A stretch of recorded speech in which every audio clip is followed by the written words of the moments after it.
Saudara-saudara, pada kesempatan ini kita sama-sama akan mempelajari satu tema yang sangat menarik, yakni perbedaan prodiakon dan diakon dalam Gereja Katolik Indonesia. Mari kita mulai.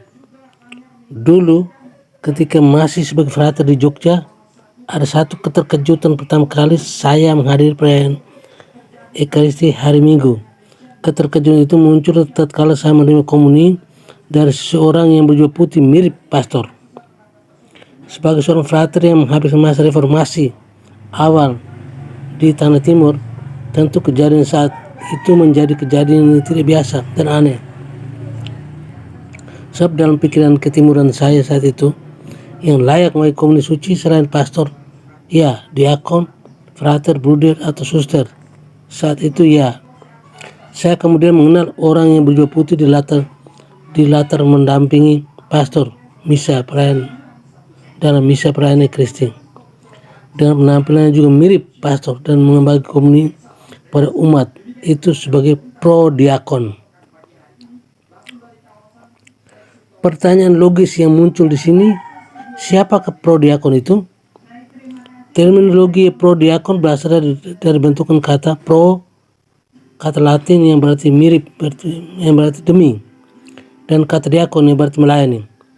Dengan demikian, prodiakon dapat diartikan untuk melayani.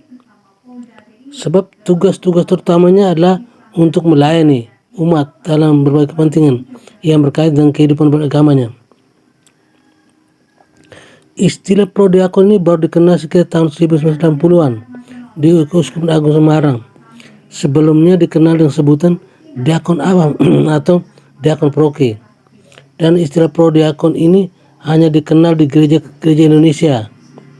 Di tempat lain dikenal dengan nama pelayan pembantu komuni atau pelayan komuni luar biasa. Prodiakon adalah awam yang diangkat oleh uskup untuk melayani di wilayah atau program tertentu.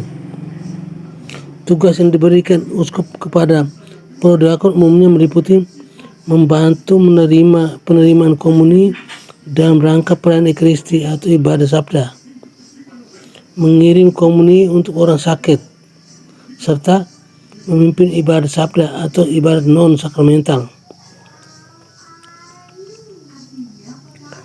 Dengan kemungkinan memberikan komuni tetapi tidak memberikan berkat publik kepada umat.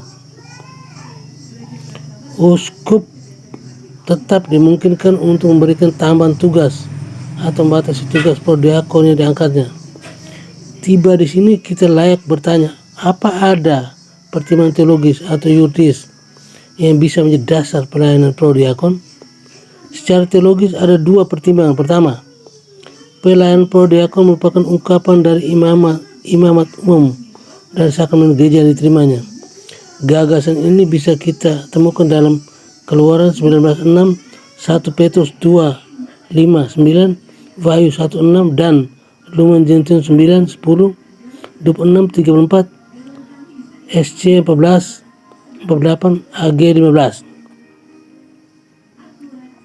Kedua, soal tuntutan hakikat liturgi sebagai perayaan gereja, bahwa perayaan liturgi yang merupakan perayaan seluruh gereja. Dengan liturgi gereja melaksanakan dan mengungkapkan dirinya sebagai sebuah perayaan gereja. Upacara liturgi tentu bukan perayaan solo imam, tapi melibatkan semua anggota tubuh gereja dengan berbagai peran berbeda. Dengan demikian, peran prodiakon merupakan perwujudan dari peran serta umat beriman secara sadar dan aktif dalam gereja.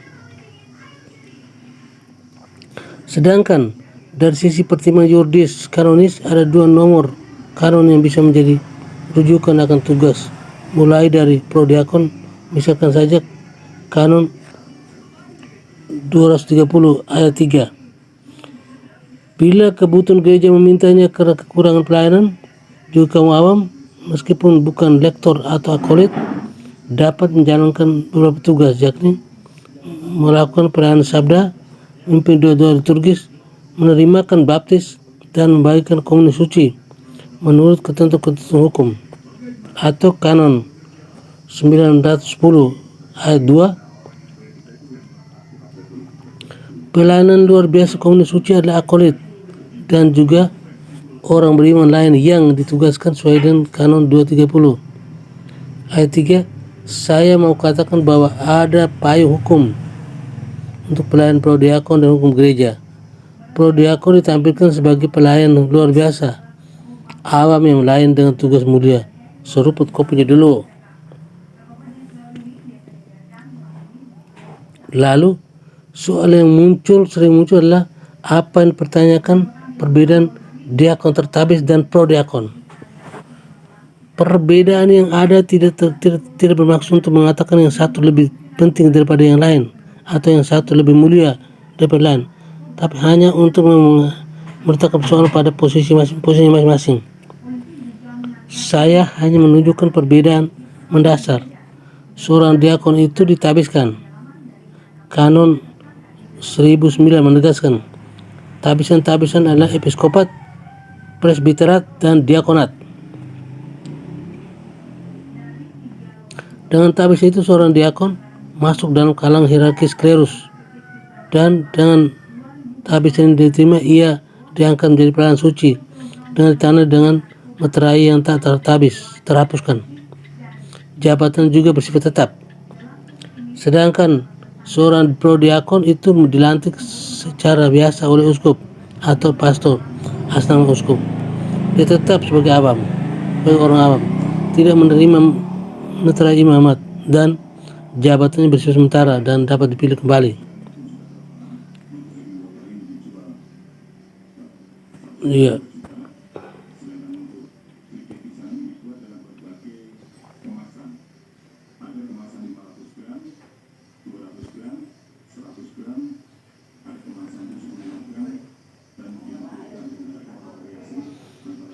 Apa dan siapa prodiakon itu? Kita sering melihat beberapa orang berjubah putih di altar mendampingi pastor dalam misa perayaan Ekaristi. Penampilan juga mirip pastor dan juga membagikan komuni kepada umat. Siapakah mereka? Mereka adalah prodiakon. Mereka adalah orang awam yang tugasnya ditetapkan oleh pastor paroki dan uskup. Antara lain yang utama adalah membantu pastor dalam membagi komuni kepada umat dalam suatu perayaan Ekaristi, memimpin ibadat perayaan sabda, dan mengantarkan komuni kepada umat yang sedang menderita sakit. Sering juga prodiakon mendapat tugas dalam upacara penguburan di pemakaman. Mengapa disebut prodiakon? Prodiakon adalah kata bentuk dari kata pro, kata Latin yang berarti demi, dan diakon yang berarti melayani. Dengan demikian, kata prodiakon dapat diartikan sebagai untuk melayani, karena tugas-tugas terutama adalah untuk melayani umat dalam berbagai kepentingan yang berkaitan dengan kehidupan beragamanya. Sebutan prodiakon merupakan pemilihan sebutan yang digunakan sejak tahun 1985. Sebelumnya digunakan disebut istilah diakon awam dan diakon paroki yang berlaku di Keuskupan Semarang. Kini sebutan prodiakon berlaku di seluruh gereja di Indonesia. Di luar Indonesia tidak dikenal sebutan itu, namun hanya sebagai pembantu penerima komuni. Apa dasar teologisnya? Ada dua pertimbangan teologis yang mendasari penugasan prodiakon, yaitu satu, berkat imamat umum melalui baptisan, krisma, dan Ekaristi. Partisipasi awam dalam liturgi gereja mengalir dari hakikat imamat umum yang dimiliki seorang beriman berkat sakramen baptisan dan krisma yang diterimanya. Merupakan ungkapan dari imamat umum yang dimiliki prodiakon adalah salah satu dari tugas lain seperti putra altar, kor, lektor, pemazmur, pemaudua umat, petugas persembahan, dan lain-lain. 2. Tuntunan hakikat liturgi sebagai perayaan gereja. Perayaan liturgi merupakan perayaan gereja seluruh gereja. Upacara-upacara bukanlah tindakan perorangan dari pastor saja, melainkan melibatkan semua anggota gereja, tubuh gereja dalam berbagai peran yang berbeda. Peran gereja adalah sakramen kesatuan, yaitu imamat kudus yang berhimpun di bawah para uskup. Dengan demikian, prodiakon merupakan perwujudan dari peran serta umat beriman secara sadar dan aktif dalam liturgi gereja. Siapakah prodiakon itu? Sebutan prodiakon dapat juga diartikan sebagai demi kepentingan atau selaku pelayan gereja. Dengan demikian, seorang prodiakon dapat dianggap juga sebagai diakon. Perbedaannya adalah bahwa seorang diakon adalah seorang yang ditabiskan dan termasuk ke dalam hierarki klerik, sedangkan prodiakon tidak ditabiskan dan statusnya tetap awam. Prodiakon hanya dilantik secara hanya biasa oleh uskup atau pastor paroki, pastor atas nama uskup. Seorang prodiakon harus memiliki nama baik sebagai pribadi keluarga maupun keluarga, mempunyai penampilan layak dan diterima oleh umat, serta didukung oleh keluarga. Prodiakon boleh mengundurkan diri dengan cara mengajukan surat permohonan tertulis kepada uskup melalui pastor paroki. Apabila dalam perjalanan tugas seorang prodiakon menemui kesulitan dalam kehidupan rumah tangganya atau menjadi suatu sandungan umat, maka sebaliknya ia nonaktif terlebih dahulu atau mengajukan pengunduran diri. Tugas dan kewenangan yang diberikan kepadanya pun terbatas hanya di paroki saja dan hanya untuk jangka waktu 3 tahun. Namun batasan waktu ini dapat diperpendek atau dipilih kembali. Oke, sekian dan terima kasih.